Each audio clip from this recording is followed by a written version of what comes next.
दोस्तों कहानी शुरू होती है और हम एक पति पत्नी को देखते हैं जो पलंग तोड़ मजदूरी कर रहे थे। लेकिन जैसे ही उन दोनों को चरम सुख की प्राप्ति होने ही वाली थी तभी वहाँ पर उनका बेटा आ जाता है। कहता है कि मम्मी आप और पापा नंगे होकर क्या कर रहे हो। मम्मी कहती है कि बेटा एक बार तू बड़ा तो हो जा, फिर तू रोज यही करने के लिए तड़पा करेगा। वहीं बाप जिसका नाम चमन झींगा है वो निराश हो जाता है। कहता है कि अरे यार आज फिर से मुट्ठी मार के काम चलाना पड़ेगा। आगे हम देखते हैं कि चमन झींगा और उसकी पत्नी एमिली कुछ समय पहले ही लॉस एंजेलिस से कैलिफोर्निया शिफ्ट हुए थे, क्योंकि एमिली को यहाँ पर एक अच्छी कंपनी में जॉब मिल गई थी। वहीं चमन झींगा तो हमेशा से ही बेरोजगार था और वो बस घर बैठकर अपने बेटे आरजे का ख्याल रखता था। आगे एमिली तैयार होकर अपने ऑफिस के लिए निकल जाती है और वहीं चमन झींगा अपने बेटे को लेकर पार्क में आ जाता है ताकि वह अपने आसपास के लोगों से थोड़ी जान पहचान बढ़ा सके। लेकिन अनजान लोगों से बात करने में चमन झींगे की बहुत फट रही थी, इसलिए वो अपनी गाइंड भींचकर बस एक जगह पर खड़ा रहता है और इधर उधर देखता रहता है। लेकिन फिर थोड़ी देर बाद वहाँ पर एमिली भी आ जाती है।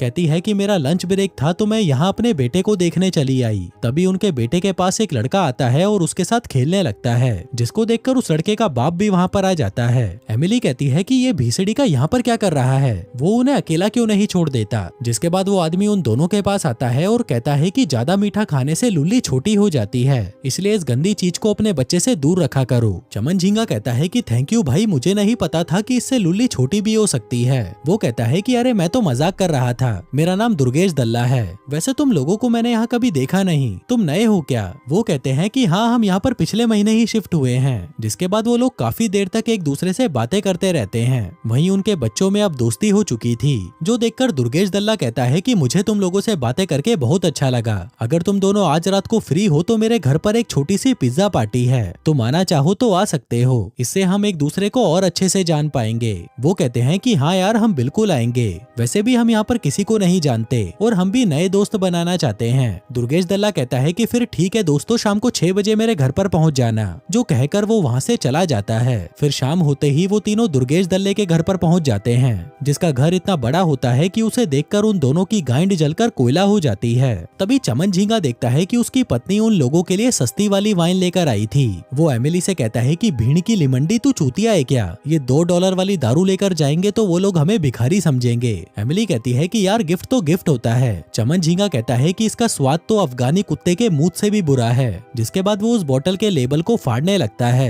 आगे वो लोग दुर्गेश दल्ले की पत्नी शार्लेट से मिलते हैं, जो साली दिखने में तो एकदम माल लग रही थी। वो उन लोगों के गाल पर चुम्मी देती है और उन्हें अंदर आने को कहती है। तभी चमन झींगा उसे वो बोतल देकर कहता है कि ये 200 साल पुरानी एक ब्रिटिश वाइन है, जो मैं अपने एक दोस्त के फार्म से लेकर आया हूँ। वो खुद वाइन बनाता है, इसलिए बोतल पर कोई लेबल नहीं है। आगे वो दुर्गेश दल्ले को देखते हैं जो बच्चों के साथ खेल रहा था। शार्लेट बताती है कि मेरा पति फ्रेंच है और मैं स्पेनिश हूँ। ऊपर से दुर्गेश दल्ला एक आर्किटेक्ट भी है, ये पूरा घर उसी ने ही डिजाइन किया है। चमन झींगा पूछता है कि फिर तुम कौन सी कंपनी में काम करते हो। वो कहता है कि अब मैंने वो काम छोड़ दिया है और मैं अपने पैशन को फॉलो करता हूँ। जिसके बाद वो चमन झींगे को टैप वाटर यानी कि नल का पानी पीने को देता है। कहता है कि बताओ इसका टेस्ट कैसा है। वो कहता है कि अच्छा है, इसमें एक मिठास है। दुर्गेश दल्ला कहता है कि हमारे गटर में भी यही पानी आता है। दरअसल मैंने एक ऐसा प्यूरीफायर बनाया है जो पानी को सिर्फ शुद्ध ही नहीं करता बल्कि उसमें टेस्ट भी डेवलप करता है, इसलिए मैं इस फिल्टर को पूरी दुनिया में बेचना चाहता हूँ। तभी शार्लेट उसे कहती है कि बकचोदी बहुत हो गई, अब खाना शुरू करते हैं। जिसके बाद वो सभी पिज्जा खाते हैं और खूब सारी दारू पीते हैं। इसके बाद बच्चों के सोने का टाइम हो गया था, तो दुर्गेश दल्ला सबसे पहले बच्चों के कमरे में अगरबत्ती जलाता है और फिर पियानो पर अपनी बेसुरी धुन को तब तक बजाता है जब तक वो बच्चे परेशान होकर सो नहीं जाते।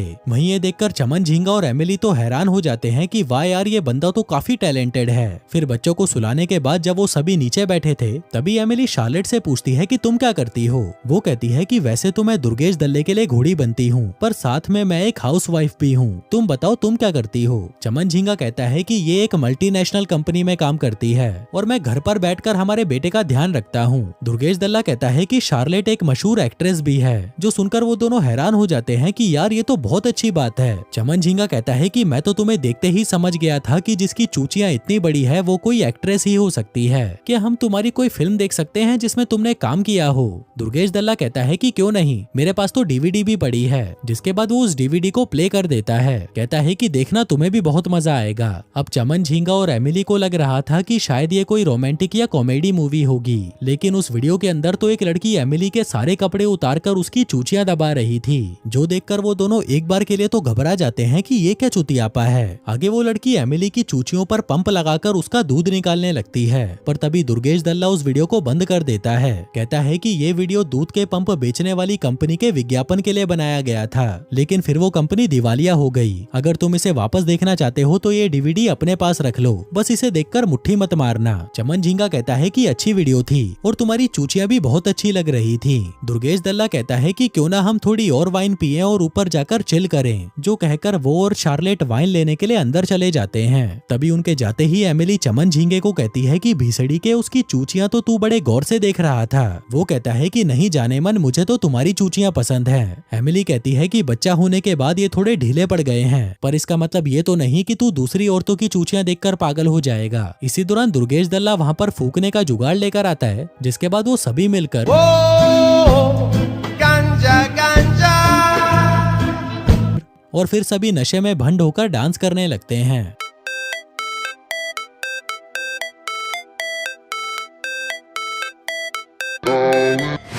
Never break, always fight, never quit, do it right, play the game, win it life, have no shame. आगे दुर्गेश दल्ला चमन झींगे को एक रूम में लेकर जाता है जहाँ पर बहुत सारी पेंटिंग्स पड़ी हुई थी। कहता है कि मैं पार्ट टाइम एक पेंटर भी हूँ और ये सारी पेंटिंग्स मैंने ही बनाई है। तभी चमन झींगा एक पेंटिंग को देखकर कहता है कि क्या ये गाइंड का छेद है। वो कहता है कि हाँ, ये मेरे ही पिछवाड़े का है और यहाँ पर जो अलग अलग पेंटिंग्स हैं वो सब मेरे अलग अलग दोस्तों के गाइंड की पेंटिंग्स हैं। चमन झींगा कहता है कि भाई सच में तू तो गाइंड फाड़ पेंटर निकला। दुर्गेश दल्ला कहता है कि अगर तू चाहे तो मैं तेरी भी ऐसी पेंटिंग बना सकता हूँ, लेकिन वो उसे मना कर देता है। वहीं दूसरी तरफ शार्लेट एमिली को अपने बेडरूम में लेकर आती है। कहती है कि भिसड़ी की ये बिस्किट खा, ये दुर्गेश दल्ला फ्रांस से लेकर आया था। वहीं एमिली उसे कहती है कि मैं कभी ऐसे किसी के घर पर नहीं गई, लेकिन मेरा बहुत मन करता है कि 2-3 मर्द एक साथ मिलकर मेरी पिंकी बजाएं। कभी कभी तो मैं खुद की पिंकी सहलाकर भी काम चला लेती हूँ। उधर दुर्गेश दल्ला चमन झींगे को एक अलग रूम में लेकर आता है। कहता है कि ये मेरा फोटोग्राफी जोन है, यहाँ पर मैं नंगी लड़कियों की सुंदर सुंदर तस्वीरें खींचता हूँ। वहीं शार्लेट बताती है कि ये बेडरूम सिर्फ मेरा है और दुर्गेश दल्ला दूसरे कमरे में सोता है। एमिली पूछती है कि मतलब तुम दोनों साथ में नहीं सोते, और मजदूरी का क्या, वो तुम्हारी पिंकी मारता है या नहीं। शार्लेट कहती है कि ऐसा नहीं है, वो मेरी खूब मारता है, लेकिन वो सोते समय बहुत खर्राटे लेता था, इसलिए मैंने उसे दूसरे कमरे में सोने को कह दिया। दूसरी तरफ दुर्गेश दल्ला चमन झींगे से कहता है कि चल भाई मैं तेरी फोटोज खींचता हूँ, जिस पर चमन झींगा पहले तो उसे मना कर देता है, पर दुर्गेश दल्ले के फोर्स करने पर वह मान जाता है। दुर्गेश कहता है कि अगर तू अपने सारे कपड़े उतार कर फोटोज क्लिक कराएगा तो ज्यादा अच्छा लगेगा। जो सुनकर चमन झींगा भी अपनी शर्ट उतार देता है और अपनी गाइंड हिलाने लगता है, लेकिन तभी वहाँ पर उनकी पत्नियां आ जाती हैं, जिनको देखकर चमन झींगे की फट जाती है। फिर दुर्गेश दल्ला कहता है कि मेरे पास एक मस्त आइडिया है, क्यों ना हम सभी पूल में जाकर मस्ती करें। जो कहकर वो अपने सारे कपड़े उतार देता है और पूल में कूद जाता है, लेकिन तभी उसका 9 इंच का बाबूराव देखकर एमिली का मुंह खुला का खुला रह जाता है, क्योंकि उसने अपनी जिंदगी में इतना बड़ा बाबूराव कभी किसी का नहीं देखा था। जिसके बाद शार्लेट भी पूरी नंगी होकर पूल में चली जाती है और उसकी झांटों वाली पिंकी देखकर चमन झींगे को शर्म आने लगती है। वो दोनों उनसे कहते हैं कि हम कुछ बात करके अभी वापस आते हैं। तभी अंदर जाकर चमन झींगा एमिली से कहता है कि भीड़ के लिंड ये सब क्या हो रहा है, मुझे कुछ समझ नहीं आ रहा। ये साले तो ऐसे ही नंगे घूम फिर रहे हैं, लेकिन मैं नहीं हो सकता इनके सामने नंगा, तुमको इसका कारण भी पता है। एमिली कहती है कि मैं भी दुर्गेश दल्ले के सामने नंगी नहीं होना चाहती, क्या पता वो मुझे पूल में ही बजाना शुरू कर दे। मैं नोटिस कर रही हूँ कि उसका ध्यान शुरू से ही मेरी गरम गुलाबी पर है। वैसे उसका औजार है तो बहुत बड़ा, मेरे तो मुंह में पानी आ गया था, लेकिन मुझे सिर्फ तुम्हारे साथ ही मजदूरी करना पसंद है और तुम जो बोलोगे मैं वही करूंगी। जिसके बाद वो दोनों स्विमिंग कॉस्ट्यूम पहनकर बाहर आते हैं। चमन झींगा कहता है कि हम तुम्हारे घर के रूल्स की निंदा नहीं कर रहे, लेकिन हम फ्रेंच नहीं हैं और हमें तुम्हारा कल्चर भी नहीं पता, इसलिए हम ये स्विमिंग कॉस्ट्यूम पहनकर ही अंदर आना चाहेंगे। दुर्गेश दल्ला कहता है कि कोई बात नहीं भाई, तुम लोग इतना सीरियस क्यों हो रहे हो, चलो अब जल्दी से अंदर आ जाओ। जिसके बाद वो सभी पूल के अंदर खूब मौज मस्ती करते हैं, लेकिन फिर थोड़ी देर बाद चमन झींगे को उल्टियां होने लगती हैं, जो देखकर उन सभी का मूड खराब हो जाता है और वो पूल से बाहर आ जाते हैं। आगे जब वो सभी जकूजी में बैठकर वाइन पी रहे थे, तभी दुर्गेश दल्ला चमन झींगे से कहता है कि भाई तुझे हमारे सामने नंगा होने में क्या प्रॉब्लम है, मैंने भी तो अपना बाबूराव सबको दिखाया था, तू भी तो दिखा, तुझे हम लोगों के सामने कोई दिक्कत है क्या। चमन झींगा कहता है कि नहीं, मुझे तुम लोगों से दिक्कत नहीं है, सारी दिक्कत मेरी है। एमिली कहती है कि नहीं बेबी, तुम्हें कोई प्रॉब्लम नहीं है। चमन झींगा कहता है कि नहीं, मुझे बताने दो सबको, दरअसल मेरा बाबूराव बहुत छोटा है, लगभग 4 इंच का, और ये अभी से नहीं तब से है जब मैं स्कूल स्कूल में था। मैं तो बड़ा हो गया, लेकिन मेरा बाबूराव उतने का उतना ही रहा। दुर्गेश दल्ला कहता है कि भाई ये फालतू की बातें हैं। वो कहता है कि भाई तू तो रहने ही दे, तेरा बाबूराव तो एनाकोंडा जितना बड़ा है। तभी एमिली कहती है कि तुम्हें इस बात पर शर्म करने की जरूरत नहीं है। वो कहता है कि मैं तो तुम्हें ही मजा नहीं दे पाया, मेरा इतना छोटा तुम्हारी गुलाबी गुफा में जा भी नहीं पाता होगा। पता नहीं तुम क्यों अभी तक मेरे साथ हो, तुम तो कोई बड़े हथियार वाला डिजर्व करती हो। दुर्गेश दल्ला कहता है कि भाई ऐसी कोई बात नहीं है, हम सब तुझसे बहुत प्यार करते हैं। चमन झिंगा बताता है कि जब मैं स्पोर्ट्स क्लास के बाद अपने कपड़े बदलने लॉकर रूम में जाता था, तब सभी लड़के मेरे हथियार को देखकर खूब हंसते थे। उस समय मुझे समझ नहीं थी कि ये लोग क्यों हंस रहे हैं, लेकिन बाद में मुझे पता चला कि ये लोग मेरी कमी पर हंसते थे। तभी दुर्गेश दल्ला उसके पास आता है और उसे अपने साथ साइड में ले जाता है। कहता है कि भाई लड़कियों को छोटे बड़े साइज से कोई मतलब नहीं है, लड़कियों को सिर्फ ऐसा मर्द चाहिए जो अच्छा हो और उसे खुश रख सके। और मुझे पता है कि तू एक बहुत अच्छा आदमी है, इसलिए अब अपनी ये छोटी लुल्ली का रोना बंद कर और बाहर जाकर सबको अपना औजार दिखा। जो कहकर वो दोनों बाहर आते हैं और उन दोनों लड़कियों को अपना बाबूराव दिखाने लगते हैं। वहीं चमन झिंगे का औजार देखकर तो मैं भी हैरान था कि भाई इतना छोटा किसी का हो सकता है क्या। वहीं शार्लेट तो उन दोनों को देखकर खूब इंजॉय कर रही थी, लेकिन एमिली को पता नहीं क्यों बहुत अजीब सा लग रहा था। आगे जब वो सभी बैठकर बातें कर रहे थे, तभी शार्लेट एमिली से कहती है कि मैं वाइन लेने मार्केट जा रही हूँ, क्या तुम साथ चलोगी? जिस पर एमिली भी उसके साथ जाने के लिए तैयार हो जाती है। उधर दूसरी तरफ दुर्गेश दल्ला चमन झिंगे को बताने लगता है कि वो किस तरह अपनी वाइफ के साथ अलग अलग तरह से मजदूरी करता है। कहता है कि मैं हफ्ते में 108 तरीके से शार्लेट की पिंकी बजाता हूँ, जो सुनकर चमन झिंगा भी हैरान हो जाता है। उधर शार्लेट एमिली को स्टोर की जगह किसी मसाज पार्लर में ले जाती है और उसे कमरे में ले जाकर कहती है कि तुम बस चुपचाप यहाँ से देखो,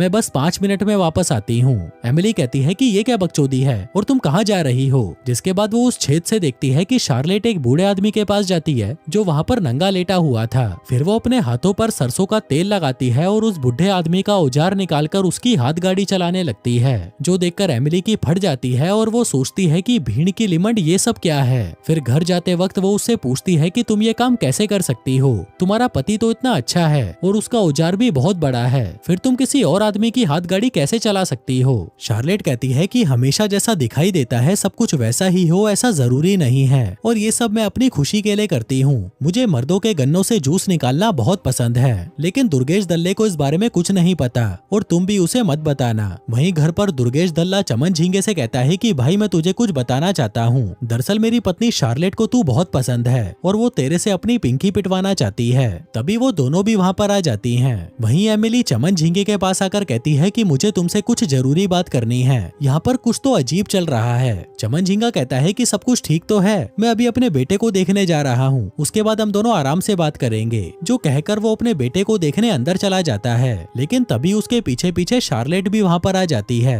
कहती है कि मुझे तुमसे कुछ बात करनी है, मेरे बेडरूम में आओ। अब वो दोनों उसके बेडरूम में जाते हैं, जहाँ शार्लेट उससे कहती है कि जब से तुम यहाँ पर आए हो मेरी नजर तुमसे हटी नहीं रही, तुम्हें देखकर मेरी कच्छी 3 बार गीली हो चुकी है और मैं अभी के अभी तुमसे अपनी पिंकी पिटवाना चाहती हूँ, क्या तुम मेरी पिंकी बजाना चाहते हो? वो कहता है कि हाँ यार क्यों नहीं, मैं चाहता तो हूँ लेकिन कर नहीं सकता, मैं एमिली से बहुत प्यार करता हूँ। लेकिन तभी शार्लेट उस पर टूट पड़ती है और उसे वहीं पकड़कर चूसने लगती है। उधर दूसरी तरफ दुर्गेश दल्ला एमिली को अपने गाइंड की छेद वाली पेंटिंग्स दिखाने लगता है, लेकिन उसे ये सब देखने में कोई इंटरेस्ट नहीं था। वो दुर्गेश दल्ले से कहती है कि एक बात बताओ, आखिर यहाँ पर चल क्या रहा है, तुम करते क्या हो, तुम आर्किटेक्ट हो, सेल्समैन हो या पेंटर हो? दुर्गेश दल्ला कहता है कि रुको मैं तुम्हें सब बताता हूँ। जिसके बाद वो अपनी कबड़ में से एक डीवीडी निकालता है और उसे प्ले करता है, जिसमें वो और शार्लेट दूध निकालने वाले पंप की मार्केटिंग कर रहे थे। तभी शार्लेट अपनी चूचियां बाहर निकालती है और दुर्गेश दल्ला उस पर वो पंप लगाकर सबको उसका दूध निकाल कर दिखाता है। एमिली कहती है कि ये सब क्या है?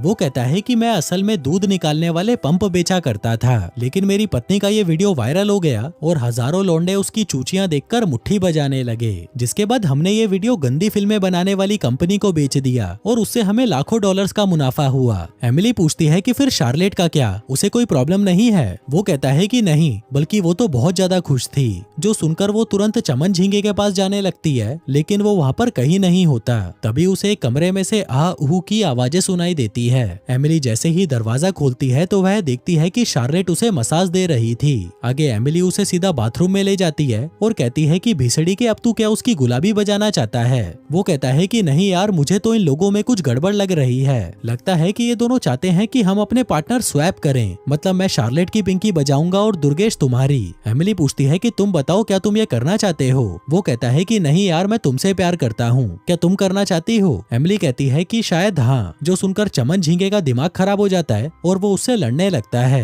एमिली कहती है कि शायद हम दोनों ही हरामी हैं। मुझे पता है कि तुम भी शार्लेट की पिंकी बजाना चाहते हो और मैं भी दुर्गेश दल्ले के 9 इंच के औजार के साथ खेलना चाहती हूँ। तभी चमन झींगा सीधा दुर्गेश दल्ले के पास आता है और उसे कहता है कि मेरी वाइफ चाहती है कि तुम इसके खेत में मजदूरी करो और शायद तुम भी यही चाहते हो। वो कहता है कि भाई तू गलत समझ रहा है। चमन झींगा कहता है कि मैं गलत समझ रहा हूँ। उधर पूल में तुमने जानबूझकर अपना एनाकोंडा मेरी वाइफ को दिखाया था और फिर तुमने अपनी पत्नी का वो दूध वाला वीडियो मुझे दिखाया ताकि मैं उसकी चूचों का दीवाना हो जाऊं, जो मैं शायद हो भी चुका हूँ। लेकिन मैं शार्लेट के साथ कुछ नहीं करना चाहता क्योंकि मैं एमिली से प्यार करता हूँ। लेकिन शार्लेट, तुम्हारा पति एकदम गिरा हुआ आदमी है क्योंकि वो तो शुरू से ही मेरी पत्नी की पिंकी बजाना चाहता था। शार्लेट कहती है कि ऐसा कुछ नहीं है, वो तुम्हारी पत्नी को नहीं बल्कि तुम्हें पसंद करता है। जो सुनकर चमन झींगा और एमिली दंग रह जाते हैं। शार्लेट कहती है कि मेरा पति छक्का है, इसने शादी के 2-3 सालों तक तो मेरी खूब मारी, लेकिन उसके बाद इसे मोमबत्तियों में नहीं बल्कि केलों में इंटरेस्ट आने लगा। तब से मेरे भी गोदाम में अकाल पड़ गया, इसलिए मैं तुम्हारे साथ अपनी सूखी जमीन को थोड़ा गीला करने की कोशिश कर रही थी। हमें लगा कि तुम लोग अच्छे हो और हम सिर्फ तुम्हारे साथ ही ये कर सकते हैं, और ये हमारा भी पहली बार ही था।